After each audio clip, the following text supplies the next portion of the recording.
What's going on, everyone? So, Scream 7 officially had its first day, and we got some, little Kevin Williamson posted some stuff, little behind the scenes, just a little, whatever it's called, the action board.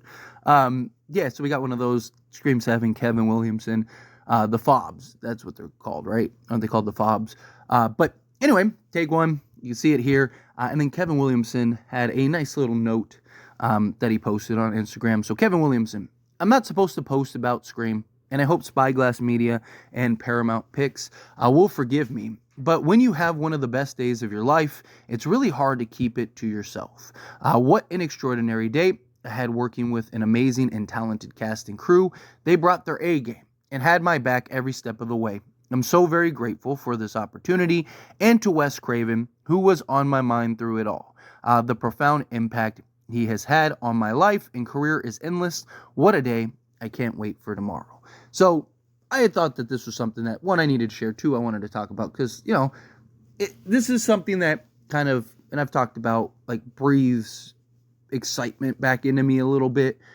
Scream 5 and 6, I have been very critical of. I just felt like I didn't think they were terrible movies, right? They were fun to watch, but it's not like the classic Scream movies I can watch literally on repeat, right? If I never saw Scream 5 or 6 again, personally, and this is just me, I'm sure many people feel otherwise, but me personally, I'd be okay, right? I've watched Scream 5 and 6 probably a handful of times just because, I do this for a living, so it's I want to watch it once as a fan so I can just turn my brain off and then just enjoy the movie, take it in. I usually do the little reaction review and then watch it again as the content creator that, is over analyzing everything and trying to break stuff down so I can provide content and really have an understanding. And then I watch it usually 1 to 2 more times to really kind of just understand every little nuance of the film. So that way, I'm able to respond to questions and answer questions and, relay information or break down videos and stuff like that. So outside of that, honestly, I care less if I ever saw Scream 5 or 6 again. It's one of those things, if it was on TV, sure, I'd probably watch it, and that's disappointing to me. And it's just, with Kevin Williamson, this is his baby, right? He's the creator, right? This is his kids, and Nev and Gail or Nev and Courtney, right? They've known each other for, 30 years going on? And to see Kevin Williamson so invested and so excited and back at the helm, and of course, paying homage to Wes Craven, who, they were the dynamic duo, right? They were the two that built the franchise, right? And, Wes Craven was able to take Kevin Williamson's vision and put it on screen, and that's just incredible. And now you have Kevin Williamson, who has really been back at the helm again. And I'm hopeful that it'll right the ship. I credit Spyglass and Paramount because they made this decision, right? Been very critical. They've made a lot of bad decisions. Don't get me wrong. But I thought that this was one of the good decisions where, they brought back Kevin Williamson to try to right the ship. Right? Things were kind of in this, weird influx, weird direction. They could have tried to be stubborn and tried to, we'll figure it out, whatever. We don't need Nev, we don't need Melissa, we don't need any of these people. We'll just do a new movie or whatever. And instead they went, no, you know what? Let's get back to the basics. Let's get back to square root, right? Let's get Kevin Williamson in. Let's bring Nev back, right? And look, I've talked about in the past that, I want to move off of Nev, and I still do, right? Don't get me wrong, I'm never going to be upset that Nev Campbell is in a Scream movie, right? I'm never going to be bothered that Sidney Prescott is in a Scream movie. I love it, right? I grew up with these characters, but I am also a Scream fan, right? I'm not just a Sidney fan. Obviously, I love Sidney. Obviously, I'm a fan of Sidney, but the franchise is my favorite horror franchise. So if doing this forever means having to move off of Sidney Prescott and getting some fresh films and some fresh takes, personally, I'm all for that, right? As long as the movies are good. And people, cash grabs this, cash grab, everything's a cash grab, right? No one does any. You think I make videos not to make some money, right? I mean, I grinded for years not making anything, but you think, now that I'm on it, you think I'm just making videos? You think any content creator is making videos just for fun? No, there's a goal in mind. There's a plan in place, right? We want to do this for a living. We want to be able to make this our livelihood. This should be our careers, right? Yes, it starts out as a hobby. It starts out as fun, but there's intentions of making and generating money, right? Same thing with film and art and whatever. I'm sure you have a passion. If you could do that and make money off of it, wouldn't you? Okay, well, again, but then there's blatant cash grabs, right? There's things that's just like, okay, they just made this and slapped the Scream tag on it. Like, those are the kind of movies I don't want, right? I don't want, because after the first, I mean, even the first movie is a cash grab, but after the first movie, every movie is a cash grab. Every sequel is a cash grab, right? Because the first one had success. If the first one doesn't have success, guess what? They don't care.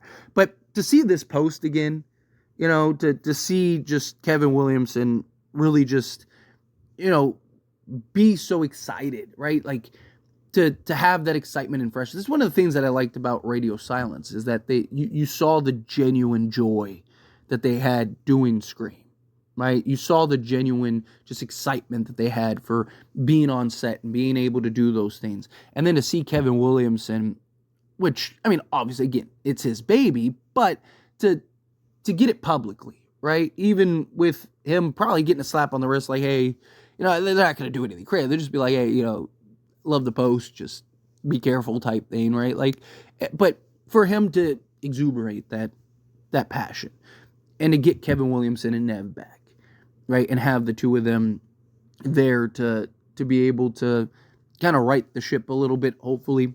No, don't get me wrong, I still have my reservations, but I am more confident now. Just really want, you know, quality Ghostface, give me a quality story, right? Quality execution. You know, build these characters, right? Like, I've seen some people talk about, you know, like, man, the cast, like, why is the cast so small? I actually prefer that. I mean, 96 was tiny.